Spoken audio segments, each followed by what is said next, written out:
Dr. Zakir, since there's so much more reward for reading the Quran with the understanding, why is it, or what are the excuses given by Muslims, multitudes of Muslims, for not taking your advice and reading it with understanding?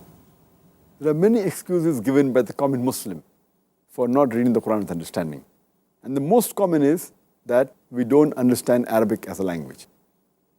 As you may be aware, that more than 1/5 of the world population, more than 20% of the world population, about 1.5 billion out of the 6.3 billion people in the world, they are Muslims. But more than 80% don't understand Arabic as a language. 15% of the Muslim population approximately, they're Arabs, and a few non-Arabs know Arabic as a language. So more than 80% of the Muslims, they don't understand Arabic as a language. So the most common excuse is, we don't know Arabic as a language. Now, every human being knows at least 2 or 3 languages. Some know 4, some know 5, some are linguists. But when a child is born, he does not know any language. But he learns the mother tongue to converse with the family members. He learns the language of the locality so that he can converse with the friends. He learns the language in which he is educated. Every human being knows at least 2 or 3 languages. Isn't it important that we should know the language in which the last and final guidance, revelation, was given by our Creator Allah subhanahu wa ta'ala? Many people say that it's difficult to learn a language when we are old. But age is never a barrier for any good work. And that reminds me of the example of Dr. Maurice Bucaille. Dr. Maurice Bucaille, he was a French, and he was given the French Academy Award in the field of medicine. And he was selected for studying the mummy of Manapta that was found in the Valley of Kings. And when he went to Egypt while doing his research, one of the Muslims said, it's nothing great that he found the body. It's already mentioned in the Quran, in Surah Yunus, chapter number 10, verse number 92, that Almighty God will save the body of the Pharaoh as a sign for posterity. So he was shocked that how could this book, which is so old, mention about things which we have come to know recently, that the body of the Pharaoh will be saved. So that made him read the translation of the Quran. After reading the translation of the Quran, he was so impressed with the Quran, he wanted to understand Quran directly in Arabic.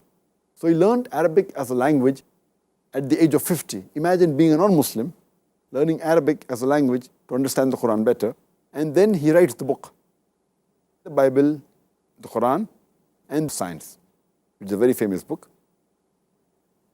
So age is never a barrier for a person to learn a new language, but it's not possible that all of us will be as enthusiastic as Dr. Maurice Bucaille.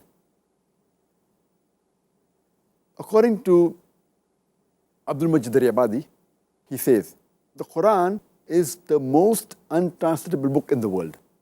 It is the most difficult book to translate because the language of the Quran is so pure. It is unsurpassable. It's intangible. It is supreme. It is noble. It is divine. And many a times, one Arabic word has got several meanings. One verse of the Quran, it can be understood in various different ways. It will have a different angle for a layman when he reads it. For a scientist, it will have a different angle. So that is the reason, that's the beauty of the Quran. So to read in Arabic is the best.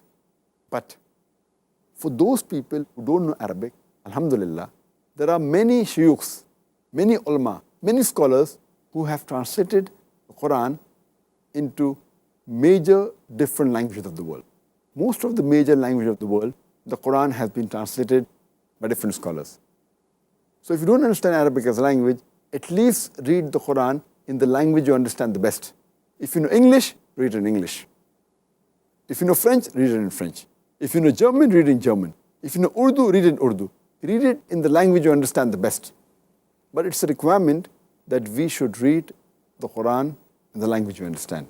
So there's no excuse, I don't know Arabic, they read the language you understand. And alhamdulillah, in most of the major languages of the world, you have the Quran today that it has been translated. We have the translation of the Quran in most of the major languages of the world. There are various other excuses given by Muslims that they're busy in their business, in their work, in studies. That is the reason they can't read the translation of the Quran.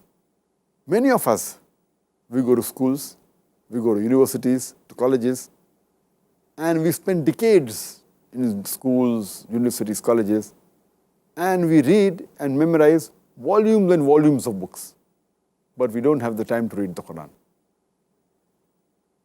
How much time does it take to read the Quran? If you read the translation of the Quran, and if your reading is fast, it will take a few days for you to read the Quran. If you read one juz, one part every day, it will take you 1 month. But unfortunately, we give excuses they don't have the time. Whatever degree you acquire in the school, in the college, it may or may not help you in this world. Many of the people, they're graduates, but they're jobless.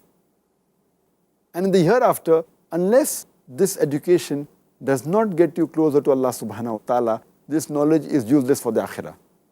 But the Quran says in Surah Baqarah, chapter number 2, verse number 1 and 2, Alif Lam Mim, Zalikal Kitab la rayba fi. That Alif Lam Mim, this is a book without doubt.